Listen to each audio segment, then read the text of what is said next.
Inihahandog ng Radyo Maria Philippines, Bringing Christ into Your Home, ang palatuntunang mistisismo, ang makadiyos na pag-aaral tungkol sa kaluluwa ng tao, ang tunay na buhay makadiyos.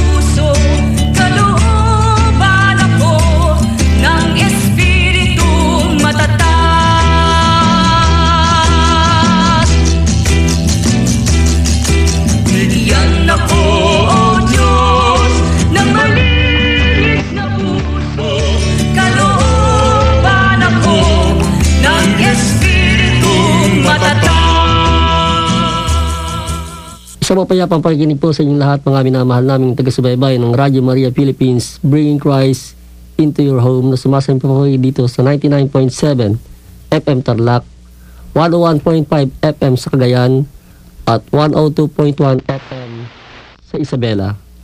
Bringing Christ into Your Home.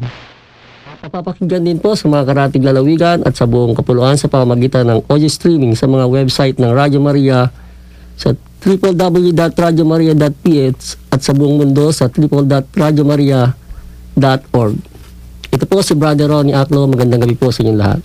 Magandang gabi po sa inyong lahat. Ako po si Sister Merly Ibanez. Sumayin niyo po ang karunungan. Magandang gabi po sa inyong lahat. Kami pong muli si Sister Marjorie ng San Rafael. Isang napakagandang linggo po ng kapayapaan, sumatlat ang pag-ibig ng Diyos. Padre Rico Silva po ng San Miguel. Muli po, Brother Ronnie Aclo po. Kumusta na po kayong lahat, mga minamahal naming taga-subaybay ng himpilan ng ating mahal na ina.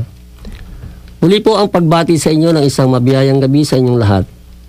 Sa ngalan po ng Radyo Maria Philippines, Bringing Christ into Your Home, muli po kayong inaanyayahan na kami po ay inyong samahan sa ating pong pag-aaral at pagtalakay sa hiwaga at karunungan ng mga salita ng Diyos dito po sa programang Ang Mistisismo ng ating pananampalatayang Katoliko, ang tunay na buhay makadiyos, na inyo po laging mapapakinggan tuwing linggo mula 9 hanggang 10 ng gabi. Hangad po ng programang ito na makapagdulot po sa inyo kahit konting kaalamang espiritual sa inyong mga tagapakinig ng Radyo Maria. Ngunit bago po tayo tuyang dumako sa ating mga paksa, kayo po ay aming inaanyayahan sa pag-aalay ng isang panalangin. Sa ngalan ng Ama, ng Anak, ng Espiritu Santo. Amen. Halina, Espiritu Santo, at punuin niyo po ang mga puso ng mga tapat sa inyo. At papagningasin niyo po sa kanila ang apoy ng inyong pag-ibig. Ipadala niyo po ang inyong espiritu at sila'y malalalang at babaguhin niyo po ang mukha ng sangkalupaan. O Diyos, na sa liwanag ng Espiritu Santo, ay nagturo po kayo sa puso ng mga tapat. Ipagkaloob niyo po rin sa amin na sa pamamagitan ng Espiritong yan ay malaman namin ng buong matuwid at matamasa namin palagi ang kanilang pag-aliw sa pamamagitan ni Jesucristong aming Panginoon. Amen. Amen. Birheng makapangyayari, ipanalangin niyo po kami. Sa ngalan ng Ama, ng Anak, ng Diyos, Espiritu Santo. Amen. Amen. Muli po nagbabalik ang tunay na buhay makadiyos, ang mistisismo, at kayo patuloy pa rin pong sumusubaybay at nakikinig sa himpilan ng Radyo Maria Philippines, Bringing Christ into Your Home. Muli po, magandang gabi po sa inyong lahat, mga minamahal namin taga-subaybay. At sa gabi pong ito, muli po, kompleto na naman po halos ang ating mga kasamahan dito sa loob ng booth ng Radyo Maria na po. At sa gabi pong ito ay tatalakay na naman po tayo ng panibagong mga paksa tungkol sa hiwaga at karunungan ng mga banal na salita ng Diyos. Na nung nga pong nakaraan, binigyang papuri natin ang ating mahal na ina sa pagbibigay sa kanya ng papagat ng ating episode noon na ang ina ng katapatan ang kaganapan, sapagkat doon po ay ipinakita ng ating mahal na ina ang kanyang pagiging matatag at pinakatunay na alagad ng ating Panginoon hanggang sa paanan ng krus kasama ng kanyang matapat na alagad ay nanatili siyang sumusubaybay at sumusunod sa buhay ng ating Panginoong Hesus. At doon po nakita natin na ang ating mahal na ina, ang Berhing Maria, na siyang pinasangkapan ng Panginoong Diyos upang ang ating Panginoong Hesukristo ay maging tao, ay binigyan ng pinakamataas na karangalan at tinagurian siyang ina ng Diyos. Kaya po naman sa panibago pong buwan na ito ng ating pong pagtatanghal ng ating programa, ay dumadako po tayo sa buwan ng Oktubre na tinagurian po naman itong Month of the Holy Rosary. At ito po ay may kaugnayan pa rin po sa pagkikipag-ugnayan ng ating mahal na ina at pamamagitan sa tao patungo sa kay Jesus na siyang nagiging daan po ng bawat Kristiyano upang ating Panginoong Jesus ay kanyang masundan. Dito po sa bahaging ito ng ating pong pagtatanghal ay ating pong ibibigay ang siyang pamagat ng ating program, ng ating tatalakayin, ang paksang mga pinakamaliit na kapatid na babasahin po sa atin ng ating kapatid na si Sister Marjorie. Sumainyo ang kapayapaan. Sumainyo Sumainyo rin. rin. Ang pagbasa sa banal na ebanghelyo ng ating Panginoong Hesukristo sangayon kay San Mateo na may kabanata 25, talata 31 hanggang 46. Linisin niyo po, Panginoon, ang aming mga isip, ang aming mga labit dila, ang aming mga puso at kalooban, sampo ng aming katawan lupa at kaluluwa, upang kami po ay maging karapat dapat makinabang sa pag-aaral ng inyong mga banal na salita. Walhati po sa inyo, Panginoon. Pagdating ng anak ng tao sa kanyang kalwalhatian na kasama ang lahat ng mga anghel, siya ay uupo sa kanyang malwalhating luklukan. Sa harapan niya ay titipunin ang lahat ng bansa at pagbubukod-bukurin sila katulad ng ginagawa ng pastol sa paghihiwalay ng mga tupa sa mga kambing. Ilalagay niya ang tupa sa kanyang kanan at ang mga kambing sa kanyang kaliwa.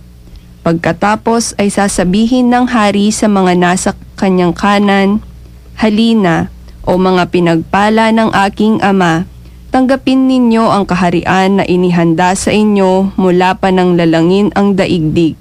Sapagkat ako'y nagutom at pinakain ninyo ako.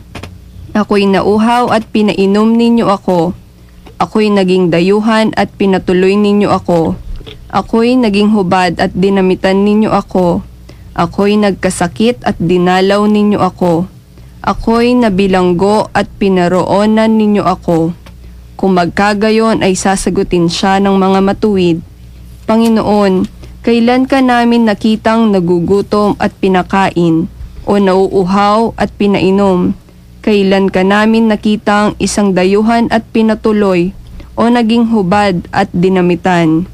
Kailan ka namin nakitang may sakit o nasa bilangguan at dinalaw ka namin?" At sasagutin siya ng hari, "Tunay na sinasabi ko sa inyo na anuman ang ginawa ninyo sa isa sa aking mga pinakamaliit na kapatid ay ginawa ninyo sa akin." Pagkatapos ay sasabihin niya sa mga nasa kaliwa, "Magsilayo kayo sa akin, kayong mga sinumpa, sa apoy na walang hanggan na inihanda sa demonyo at sa kanyang mga anghel, sapagkat ako'y nagutom at hindi ninyo pinakain. Ako'y nauhaw at hindi ninyo pinainom. Ako'y naging dayuhan at hindi ninyo pinatuloy. Ako'y naging hubad at hindi ninyo dinamitan. Ako'y nagkasakit at nabilanggo at hindi ninyo dinalaw." Kung magkagayon sila man ay magtatanong ng ganito, "Panginoon, kailan ka namin nakitang nagugutom o nauuhaw, dayuhan o hubad, may sakit at bilanggo, at di ka namin pinaglingkuran?" At sila'y sasagutin niya, "Tunay na sinabi ko sa inyo na anumang hindi ninyo ginawa sa isa sa mga pinakamaliit na ito ay hindi ninyo ginawa sa akin." At ang mga ito ay mapupunta sa kaparusahang walang hanggan, ngunit ang matuwid ay sa buhay na walang hanggan. Ito po, mga kapatid, ang mga banal na ebanghelyo ng ating Panginoong Hesukristo. Purihin po kayo, Kristo, naway sa bisa ng kapangyarihan ng mga banal na salita ng Diyos, ay mahugasan ang aming mga pagkakasala, pagkakamali at pagkukulang, upang ito po ay maging daan namin sa aming kaligtasan, patungo sa buhay na walang hanggan, siya nawa. Sa ngalan ng Ama, ng Anak, at ng Diyos Espiritu Santo. Amen. Maraming salamat sa inyong pagbabasa, Sister Marjorie, sa ating paksa. At sa ating pong paksa, napakaganda po ng binasa, ano po? Ito po yung isang pagsasalarawan ng paghuhukom na sinasabi nga ron sa paksa ay yung sa mga makasalanan at sa mga matuwid. At ang pinapaksa, yung sinasabing maliit na kapatid, ano po, na kung ating ang pag-aaralan at ating pagninilayan ng pananalita ng ating Panginoon tungkol sa kapatid na yan, na lubhang napakahalaga po sa kaharian ng langit, kung bakit ganun na lang po ang reward na tatanggapin ng isang magkakaroon ng pagmamalasakit sa maliit na kapatid na yun, ano po, o sa isang maliit na masasabi nating kamukha natin, kapwa natin, sapagkat sa pagiging isa nga pong maliit na isasalarawan nga po ang naging buhay ng ating Panginoon, na magmula sa pagiging bata at sa kanyang kabuhayan, ano po, na kung titingnan po natin sa isang pananaw na pangkaraniwan, ito ay napakaliit po ng kanyang mga buhay na tinahak dito, na kung titingnan sa panglabas na anyo, sapagkat siya po ay namuhay ng dukha. O kaya po naman ang ating inang simbahan sa panahon po ngayon, itinuturing na ang taong ito ay taon ng mga dukha, ano po, bilang pagbibigay pugay at pagkilala sa mga dukha na siyang pinagbibili ng ating Panginoon sa ating paksa ngayon. Pagdating po rito sa salitang maliit na kapatid, ano po, sa atin pong pang-araw-araw na buhay, nakikita po natin yan sa atin pong, nalagay na po natin sa ating sambahayan, ano po, Sister Merly, tayo po ay nasa bilang isang nanay, ano po, sa ating pong sambahayan, ano po yung makikita nating maliit na kapatid natin yan? Yung ating pong mga anak, tayo din po ay nanggaling din po sa maliit na pagkatao. Yung pong mga karanasan natin nung tayo maliit, sinusubaybayan, pinaaral o binigyan ng magandang buhay ng ating mga magulang. Ganon din po ang gagawin natin sa ating mga maliliit na mga anak. Natuturuan sila, uhubugin sila kung paano sumunod, kung paano makilala, kung paano magkaroon ng takot sa Diyos, kung paano magdasal, at magpasalamat sa kanilang buhay, at mag-aral ng mabuti upang magkaroon ng magandang kinabukasan. Yun po paghubog sa mga maliliit na ating mga kapatid, sa kanilang mga kaibigan, na may turo din at makita sa ating mga gawa, sa kanilang mga gawa, makikita yung kabutihan o yung mga mabubuting asal na sa ngayon ay parang naaano na po, nababaliwala na po sa karamihan, no, yung mga virtues, no, yung mga values po ng mga kabataan. Yung pong magsabi ng opo, yung paggalang po, dapat hindi po aalisin sa mga bata yung paggalang. Dapat yun ay magpahanggang ngayon, dapat yun ang tinuturo ng mga magulang sa mga kabataan, higit sa lahat sa kanilang mga anak, ang paggalang. Kasi pag walang paggalang ang isang bata, ay hindi yung paglaki niya Isa po parang salot ng lipunan, o kaya nagiging problema ng lipunan, ano po? Opo, yun po yung kaya napakalaking obligasyon po ng mga magulang na turuan ang mga bata sa mabuting asal. Higit sa lahat yung paggalang, yung pagsunod at pagtupad sa kalooban ng ating Panginoon. No? Isa sa buhay po nila sa kanilang pang-araw-araw na buhay. Yung magandang asal. So ang ikaw hubog nga po ng mga kabataan bilang sila sa ating pamilya ang literal makikita nating mga maliit na kapatid ng ating Panginoon sa buhay pamilya po natin. Ano po? Nga po bilang magulang, isa pong malaking responsibilidad po natin sapagkat dyan po manggagaling yung mga mahuhubog na maglilingkod kung sakali. Ano po? Opo. Kung sa isa pong pamilya, ang magulang napapabayaan po yan na komunidad ng Diyos sa kanyang sambahayan. Sabi nga, ang magulang po ang nagkakaroon ng malaking, sabi nga, pananagutan dyan sapagkat ang ikabubuti ng isang anak, ng mga anak, ay nasa pagtataguyod na rin po ng mga magulang.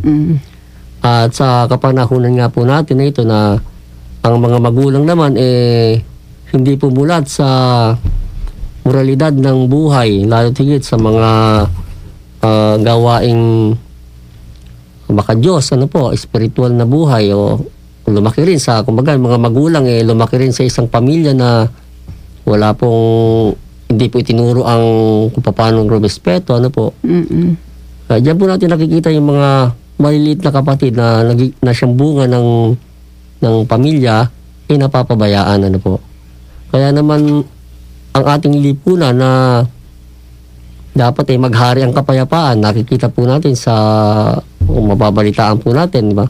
Na ang mga naging produkto ng pamilya na napabayaan nagiging isang problemang malaki ng lipunan. Kasi po makikita po natin ng mga karakter po ng mga tao na nakakagawa po ng mga karumal-dumal na krimen, Na kung ating nga po pagninilayan, saan ba nanggagaling yung ganung uri ng attitude ng isang tao na halos hindi niya kilala ang Diyos, So, kasi sabi nga yan merong pinagmulan, Bawat tao merong tahanang pinagmulan.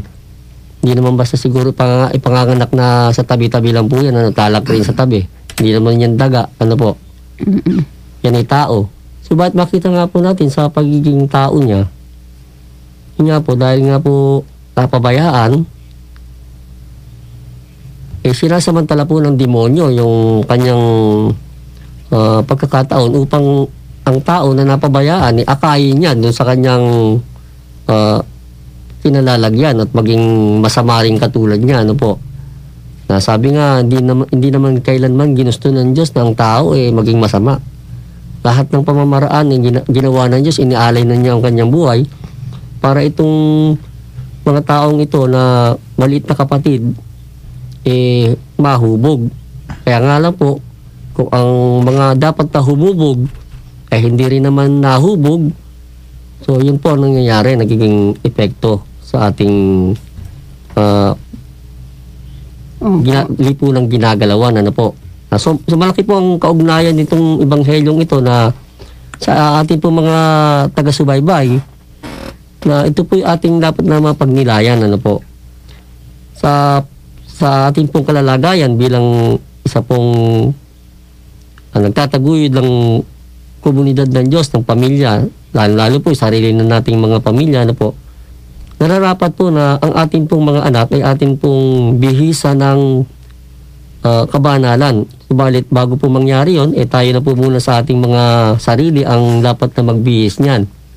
Subalit hindi nga po napakadali, kundi napakahirap po sapagkat sa panahon po ngayon, ito pong mga magulang na ito nakukulong na po o nakukubkub na po ng mga gawain na pang-material dahil po sa kakapusan ng buhay, kasi sabi nga ngayon, kung pwede nga lang, wag na matulog ang tao para maitaguyod ng maayos yung pamilya sa kagipitan ng nangyayari ngayon sa panahon po natin, sino ba namang tao ang pamilya niya makitang walang magulang na may gusto ng mga anak niya nagugutom, Kaya yan po ang ating pinapaksa na ito pong mga malilit na kapatid na ito sa ating pamilya, bagamat gaano man po tayo ka-busy sa ating buhay, dapat po natin mabigyan ng pansin to at upuan po natin at mapagnilayan upang ating pong makita kung ano po ang mga nararapat nating gawin sa sinasabi po ng Ebanghelyo ng ating Panginoon. At dagdag po rito, ating pong tanungin ng ating sa kapatid dito, si Brother Rico Silva po, na galing po sa bakasyon. Recomeback. Sumatin lahat ang tunay at wagas na pag-ibig ng Diyos. Itong paksa ngayon, bilang kabahagi sa pag-aaral, kami, nag-aaral namin itong sinabi ng Panginoon na kung nung nagugutom ako, pinakain niyo ako. Nung nauuhaw ako, pinainom niyo ako. Nung wala akong matuluyan, pinatuloy niyo ako. Nung wala akong damit, dinamitan niyo ako. Tapos, nung may sakit ako, dinalaw niyo ako. Lang ako nga. At nung mga bilanggo na dinalaw niyo ako. Meron pa dyan yung pampito yung ilibing ng mga patay Kumbaga, tayong mga Catholic Christians, nakapaloob tayo sa dalawang bahagi kasi ng pamumuhay. Isang material, isang spiritual. Kung tawagin yung mga binanggit sa Bible na yun, nakapaloob siya sa 7 corporal works of mercy. Kumbaga, yung mga nilagay ng Panginoon yung saltang yun sa mga kausap niya, inilintod niya yung sa panahon na, kasi ano man ang gawin mo, meron kasing golden rule Ano man ang gawin, huwag mong gawin sa ibang, ayaw mo rin gawin sa'yo, gawin mo sa ibang, ibig mong gawin sa'yo. Sabihin itong mga binanggit na 7 ito, sumasagisag sila o lumalarawan sa kapuspalad. Kaya naman, kung titignan natin bilang isang recap na rin sa mga nagdadaan talakayan na ang tao nga likas na ginawa ng Diyos na kalarawan niya at kawangis niya. Pero ang pertaining to niya ng salvation, yung kaluluwa na nasa loob ng katawan, hindi po pwedeng tumayo ang kaluluwa na walang katawan na pinaglalagyan. Yan din yung gospel ng ngayong araw na to kanina yung umaga na ang pinagsama ng Diyos huwag pagwiri ng tao. Ngayon, napakahalaga ng role ng katawan para sa kaluluwa na nagbabalik loob sa Diyos. Kaya nga si Mama Mary bilang isang Immaculada Concepcion, yung latest na patron niya, kung ito mga kapuspalad to mga to, si Mama Mary naman yung nakabukas ang palad, bukas palad naman siya sa lahat ng mga tao na humihingi ng tulong sa kanya. Ibig sabihin, ang paglilingkod sa Diyos o ang pagtalima sa utos ng Diyos mangyayari mismo sa kapwa-tao natin in terms of material things muna bago mag-spiritual in nature. Sabihin, sa mga panahon tayo kusang loob at malinis ang ating mga puso na tumutulong sa anyo ng material na bagay. May mga nagugutom, napapakain natin, mga nauuhaw, napapainom natin, yun nga, napapatuloy, mga walang matuluyan, binibigyan ng pasamantalang bahay, dinadamitan natin mga walang damit, namimigitan ng mga relief goods sa kanila, mga ukay-ukay, kung ano naman yun. And all the rest, yung 3 pa, yun yung tatawag na 7 corporal works of mercy, na kasi kung hindi mo kayang ibigin ang kapwa mo tao sa magitan ng pang-physical na bagay, what more o how much more yung pangkaluluwa, paano mo siya ibigin? Kasi hanggat napakakain mo siya, yung isip niya, tumatanim sa isip niya na mahal mo siya Napapainin mo siya, yung puso niya, tumatatak sa puso niya na mahal mo siya. Kasi ang linaw naman ng evangelical principle o rule ng Diyos, gayon na lamang pag-ibig ng Diyos sa tao. Kaya ibigay niya kanyang kaisa sa bugtong na anak. Ang pinaka center point ng affiliation ng Diyos sa tao is love.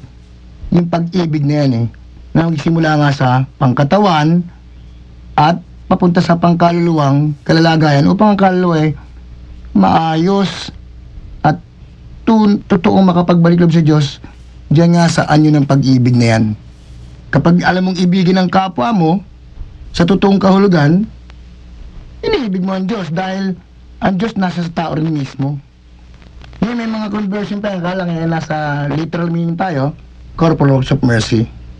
Maraming salamat po, Brother Rico. Yung po tinutukoy ng ating kapatid dito ay yun po sa pagdakula po ng ating pong paksa doon sa sinasabing corporal works of mercy na pagtulong ng pangkatawan, subalit ipinadadama po natin sa sa kaluluwa ng ating kapwa, ano po.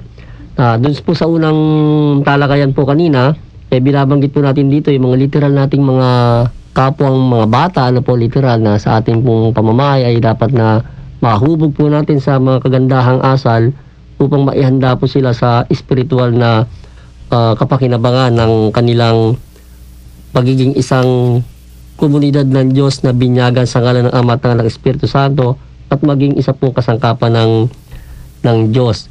Ngayon po, ito pong ating po namang pag-akyat sa isa pang bahagi po ng paksang ito tungkol po sa maliit na kapatid. Dumako po tayo sa mga dukha po. Ito pong mga dukha na to, masasabi po natin maliit sila, di po ba? Kasi po, sabi nga, pagka mayaman ka, medyo mataas ka, malaki ka, ano po. Pagka mahirap ka, dukha ka, wala ka, gano'n, kumbaga maliit ka. Pero sabi nga, ang Panginoon, nakatingin doon sa mga dukha. Dahil hindi naman siya tumingin sa pataas pababa tumingin ng Diyos sa mga nasa mababa. So, dako po tayo sa mga dukha, ano po, na sinasabing isa sa mga kahulugan ng maliit na kapatid. Hingi naman po natin ang pahayag ng ating share ng ating kapatid na si Sister Marjorie tungkol sa mga dukha na to na sinasabing maliit na kapatid. Yung mga dukha po, sila po yung mga ordinaryong tao sa lipunan. Sila din po yung mga baliwala sa lipunan na namumuhay ng simple at tapat sa pananampalataya, kaya ang Diyos ay sila ang mas tinitingnan. At sila yung mga gipit sa pera, walang kapangyarihan, na na gustong gipitin or ginigipit pa ng mga may katayuan sa buhay, no, ng mga may kapangyarihan at pera. At dito sa ating ebanghelyo, pinapakita sa atin kung paano po tayo maging mapagbigay sa kapwa natin, no. Yung virtue of charity kasi ang tinitingnan, ang ine-emphasize din dito, kung paano natin bibigyan kaganapan yung pagmamahal, care of brotherly ko nga na sinasabi niya, pagmamahal natin sa kapwa. No, sa unang bahagi ng ating ebanghelyo, pinakita ng Panginoon doon kung sino yung hatiin ang lahat ng bansa sa kanan at sa kaliwa, no?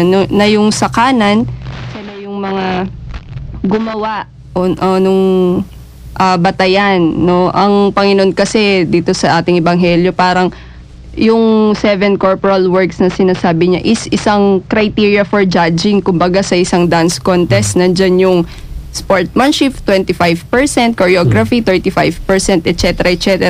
to make it 100%. So yung mga binigay ng Panginoon is isang batayan po ng Panginoon yon. Kung gawin man natin siya, nasunod po natin siya, makakamit po natin yung kaharian ng langit. At yung mga hindi gumawa, no, sa ating mga malilit na kapatid ay mapupunta po sa apoy na walang hanggan. At ito pong mga binigay ng Panginoon natin ay mga guide po natin, mga kasanayan po natin upang maipakita po natin ang biyaya ng kawang gawa sa kapwa natin, no.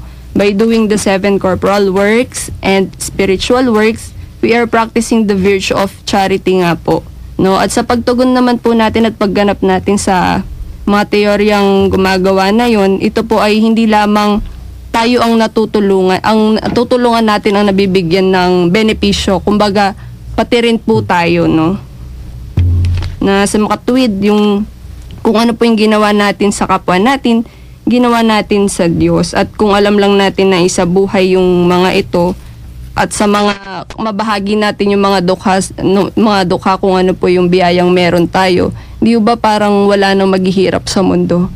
Lahat aangat tayo sa Panginoon. So yun po. At yung nagiging criteria sa atin, no, sobra-sobra pa sa 100%. Yun po. So, kaya nga po dito, ano po, napaganda po ng pahayag ninyo, Sister Marjorie, ano po. At dito nga, tinutukoy doon na kung tumutulong man tayo sa kapwa natin, tinutulungan na rin natin sarili natin. Opo. Sapagkat yun ang batayan ng Panginoon kung paano tayo magiging karapat-dapat na pumasok sa kaharian ng langit sa pamamagitan ng pagbibigay ng tulong at pagmamahal sa mga dukha. Darako pa po tayo sa espiritualidad ng pagpapalalim ng ating paksa. Bigyan daan po muna natin ang paalala ng ating himpilan.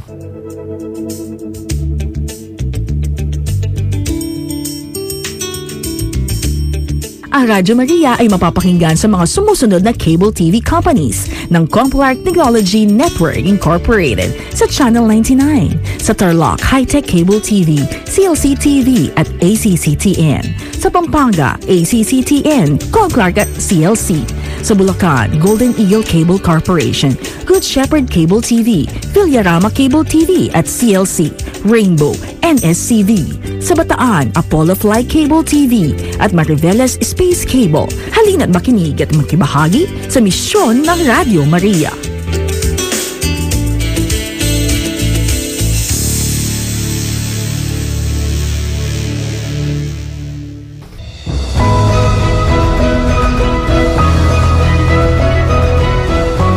Ako po ang inyong kaibigan, Brother Carlo, na umaanyaya sa inyo na makibahagi at makinig ng himpilang Radyo Maria, Bringing Christ into Your Home, at sabay-sabay po tayong maging misyonero ng ating Panginoon ng patuloy na magdadala ng magandang balita at patuloy pong magpapalaganap ng kanyang pagmamahal sa ating mga kapwa.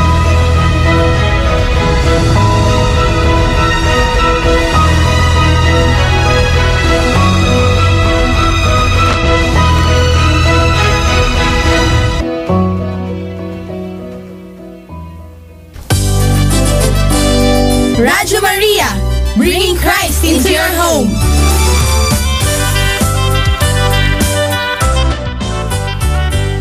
Nagbabalik po ang tunay na buhay makadiyos, ang mistisismo, at kayo patuloy pa rin sumusubaybay at nakikinig sa himpilan ng mahal na ina, ang himpilan ng Radyo Maria Philippines, Bringing Christ into your home. Sa atin pong pagdako sa malalim na espiritualidad ng pag-aaral ng ating paksa tungkol sa maliit na kapatid, tarako po tayo dun sa tinatawag na pinakamisteryo ng salita ng ating Panginoon sa bahaging ito ng kanyang Ibanghelyo. Sapagkat ano na nga po yung sinabi ng Panginoon doon? Nakita nyo akong hubad, hindi nyo ako dinamita. Nakita nyo akong gutom, hindi nyo ako pinakain. Tapos sabi ng mga tao, Panginoon, kailan ka namin nakitang hubad, gutom, o kaya nauuhaw, kaya bilanggo, hindi ka namin kumbaga binigyan ng pansin. Ano po? So sa literal na pagkakilala o pagkaunawa, yun nga po, yung pinanggit po natin ng mga naunang talakayan, ano po, sa ating pamilya, ang mga bata, ano po, at ito naman sa kapaligiran po natin, yung mga taong walang kakayahan sa buhay, ano po, na naghihirap, na dapat natin tulungan sa mga material na bagay, ano po, at maging sa konting kalamang spiritual o moral, ano po, para sila ay may angat ang kanilang diwa. Ito na po yung, ito naman po tayo dumako sa tinatawag na pangkaluluwa, ano po, pinakamalalim mo na po, Brother Rico. Brother Rico, alam na alam ni Brother Rico itong mga paksang pagpapalalim nito. Tungkol po sa spiritualidad ng ating paksa, Pagkasaalang-alang sa managdaan talakayan, may kinalamang malaki talaga eh. Nung paksain dito yung yung creation of man, yung hiwaga ng isang tao na ginawa ng Diyos na kalarawan kawangis, isa siyang nilalang ng Diyos. Na doon nga, tinalakay doon nung mga nagdadaang linggo nung sa creation of man, wala pa yung katawan, may kaluluwa na. Merong isip na pinagkalooban ng Diyos ng kapangyarihan si Adan, na kung ano man yung amang hayop, nakakausap niya, inuutusan niya, pinapangalanan niya. At merong puso na nagsasalita siya nung sabihin niya na, ngayon nga, siya laman ang aking laman, buto ang aking buto, sa tatawagin sa babae, sapagkat sa lalaki siya kinuha, may salita. At tapos, meron siyang kalooban na banal, dahil kontrolado niya. Bilang siya ang king and ruler of all created beings, kontrolado niya yung sitwasyon. Segunda siya sa Diyos. Sino may kaluluwa na, pero wala pang katawan na humahawak sa kaluluwa niya kasi nung second page of the Bible, hindi pa siya nagpapaulan. At wala pang tao parang bumuka ng lupa. Di ba yung tinalakay mga karang linggo? Sabihin, nung may pumitas na ulap, nagpaulan siya, tsaka palang kumimpalan Diyos mula sa labok ng lupa at hiningayin sa magitan ng ilong, nagkaroon ng katawan yung tao at ang tayo naging isang buhay na kinapal. Sabihin, may nauna ng kaluluwa sa loob ng katawan. Kaya going to spirituality of our gospel ang sa ating tinatrakan yun, ang malinaw na ang pinakamalit na kapatid itong kaluluwa Bakit? Kasi sa natural life, sa buhay pangkaraniwan, hindi pansin yung kaluluwa, isa napakalit sa mata ng tao yan Kasi nga ang tao sa natural life, nakasubaso, pasintabi po sa mga nasa pangkaraniwang buhay, sa material things, na sabi nga nagdadaan nating usapan ng talaking araw, ang tao sa natural life, nagtatrabaho, nag-aasawa, tumatanda, mamamatay. Pero hindi niya kilala kung sino yung kaluluwa niyan at anong malaking kinalaman niyan sa Diyos. Na yan din mismong kaluluwa niya, siya haharap sa Diyos sa pagdating ng general or final judgment.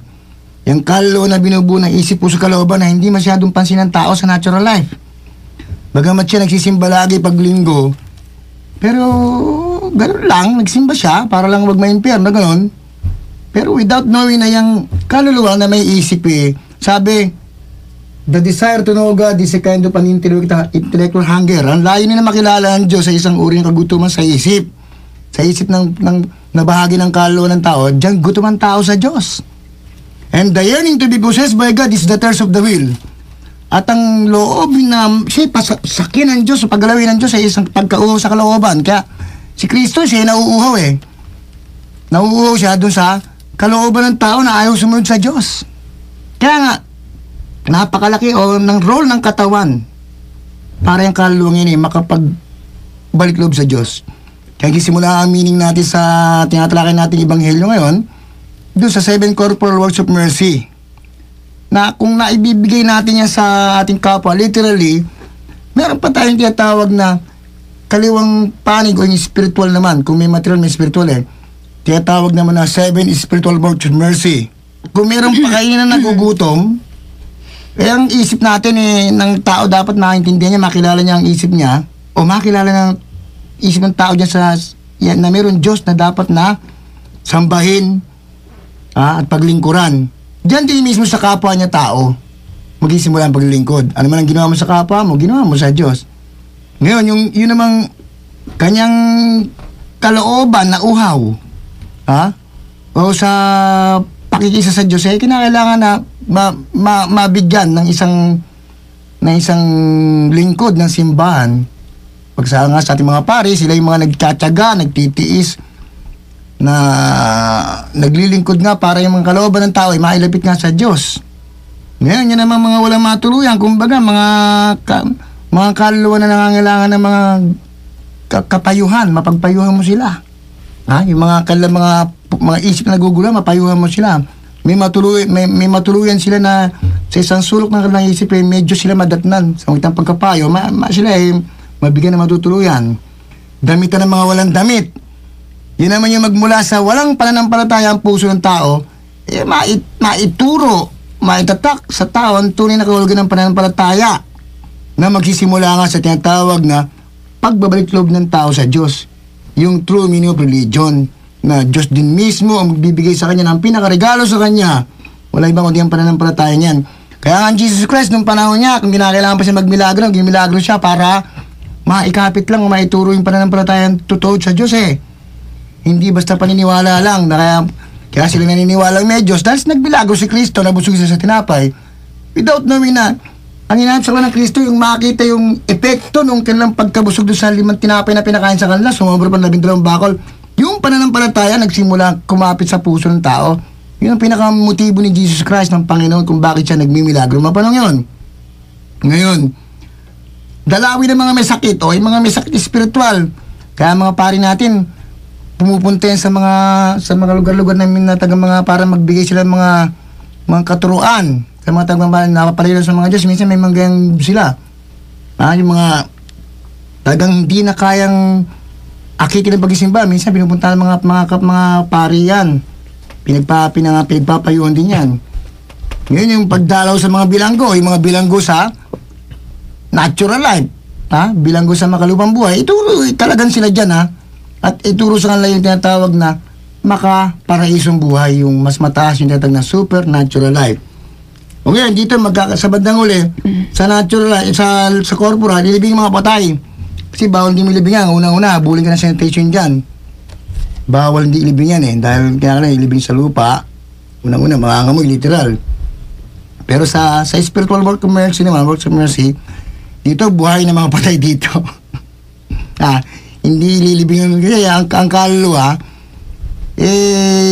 ibang klaseng pagkamatay ang tinatanggap naman yan. Kasi namamatay sa pananampalataya sa Diyos, sa pag-asa sa Diyos, sa pag-ibig sa kapwa niya, doon siya namamatay. Kaya isa kang lingkod ng Diyos, isa kang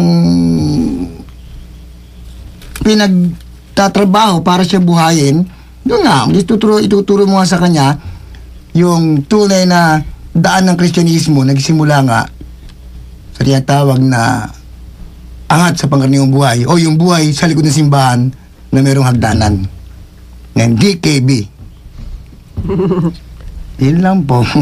So, dito po, umiikot po dito sa ating pong mga pinapahayag. Sapagkat ito po isang gawain, minamahal namin mga taga-subaybay. Tinutukoy po rito yung isang bukasyon ng bawat Kristiyano Katoliko.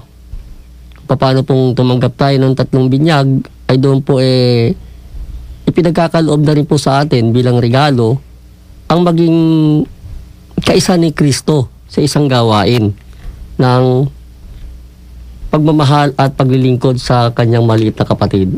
Yan nga po yung tinutukoy ng ating kapatid kanina sa pagpapalalim po ng ating paksa, yung higit sa lahat yung kaluluwa po.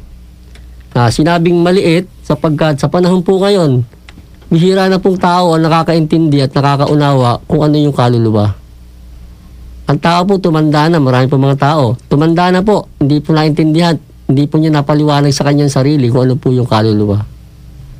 Kaya po, yan po isang maliit na kapatid ng ating Panginoon na hindi natin nabibigyan ng pansin.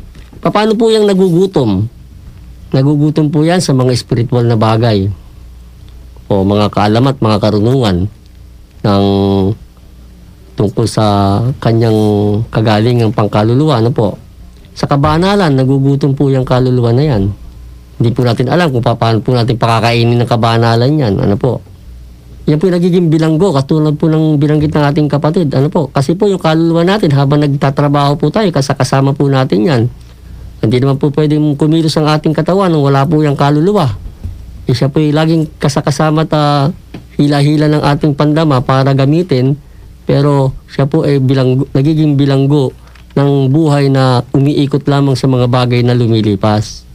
At isa pa po, yung pong siya nagiging larawan ng hubad, nga po, yung kanyang damit ng pananampalataya, pag-asa at pag-ibig, hindi po na ibibigay sa kanya. So, yan po yung tungkulin natin bilang isang mga binyaga na nakaalam po ng mga bagay na ito. At dapat po nating malaman, kaya po naman namin binabanggit sa inyo, mga minamahal naming mga taga-subaybay, upang maintindihan po natin na tayo po bilang bininyagan sa ngalan ng Ama at ng Anak at ng Espiritu Santo ay hindi po para lang umupo dyan sa tabi-tabi. May malaki po tayong tungkuling dapat gampanan na kung hindi po natin magagampanan, katulad po ng binabanggit ng banal na kasulatan kanina, paghihiwalayin sila katulad ng paghihiwalay ng kambing at saka tupa. Ang mga tupa ay nalagay sa kanan at ang mga kambing naman sa kaliwa. Larawan po ng kambing, may sungay, pagsuway. At yung pong tupa naman, larawan ng kordero ng Diyos, ng pagsunod, ng kaamuan. So, mamili na lang po tayo kung saan tayo lalagay din sa parting yan. Pero po, ang magiging katulad nga po ng binanggit ng ating kapatid, criteria po nito, ay nga po itong pagtupad na ito sa hinihiling po ng ating Panginoon, bilang masasabi na rin po natin isa sa mga divine command ng ating Panginoon na pakainin ang mga maliliit na kapatid na yan, pagsilbihan, spiritual o material man, literal man o sa spiritual na kalalagayan ng ating buhay. So dito po sa ating paksa, bilang malapit na po ang pagtatapos ng ating episode na to, nililinaw po natin na ang higit na atin pong bigyan po ng pansin dito. Yayamang tayo po ay nakikinig sa himpilan ng ating mahal na ina at ang pinatutungkulan po natin dito ay mga pangkaluluwang bagay, ano po, higit sa lahat. Na tayo po ay inaanyayahan ng ating inang simbahan na maging kasangkapan po niya upang ang tao ay makakilala sa kanyang kaluluwa na dapat niyang paglingkuran at dapat niyang bigyan ng pansin. Sapagkat kung ito po ay hindi mabibigyan ng pansin, tayo rin po sa ating sarili na hindi nagbigay ng pansin sa kaluluwa natin, kasama natin, ang siyang hahatol sa ating mga sarili o sa ating mga ginagawa. Kaya po, paano ba nating, sabi nga, mapapakain ito, itong mga kaluluwang to? Kaya po rito sa aming pong programa, ano po, na Mistisismo, kami po mayroong mga gawaing dinadaos po sa bawat lugar-lugar po ng karatig bayan dito po sa amin sa may Tarlac at Pampanga. Ito po ay tinatawag na krusada na po.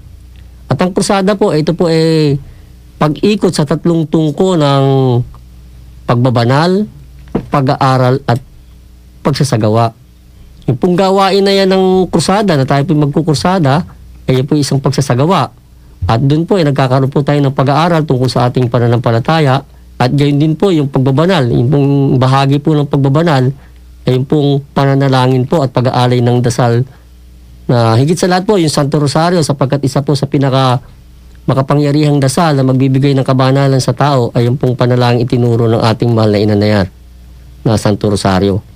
So sa pag-ikot po ng 3 tungko ng pagbabanal, pag-aaral at pagsasagawa, ito po ay isang gawain po na tayo po ay unti-unting kumikilos para sa gawain na yan ng pagmamahal sa maliit nating kapwa. Literal man po yan o spiritual, sapagkat sa atin pong pagsasagawa, makikita po natin sa mga tahanan na dadatnan po nito na ating pong lilinawin kung ano po yung krusada, ano po. Yung pong siguro naman po ay pamilyar na po sa inyo yan. Yung pong pagpunta ng mga gawain po na meron pong sagisag ng krusipio at rebulto ng ating mahal na ina, at ito po ilang araw na nanatili sa bahay-bahay, ano po, mga minamahal naming taga-subaybay. Maaari sa inyong lugar, meron po siguro sa mga parokya yung umiikot ng ganyan, ano po. Ay, yan po ay mga gawain na pagsasagawa po ng ating mga kapatid sa mga parokya na nagbibigay po ng sabihin natin maliit po na gawain, pero malaki po yan sa paningin ng Diyos, sapagkat yan po ay nagiging kasangkapan upang ang mga tao na dadatnan po ng krusada ay namumulat po kahit papaano sa mga aktibidades po ng spiritual na buhay. So yan po ang ating paksa, ano po, na tayo magbigay ng pansin sa ating mga maliliit na kapatid, literal man o spiritual, lalo higit ang spiritual, sapagkat ang maliit na kapatid na tinutukoy na higit sa lahat ay ang kaluluwa ng tao na hindi na po napapansin sa panahong ito halos dahil po sa mga pagbabago o sinasabing pag-unlad na siya nagiging kulungan halos ng isip, puso't kalooban kung bakit ito po ay hindi na makagalaw sa spiritual na buhay.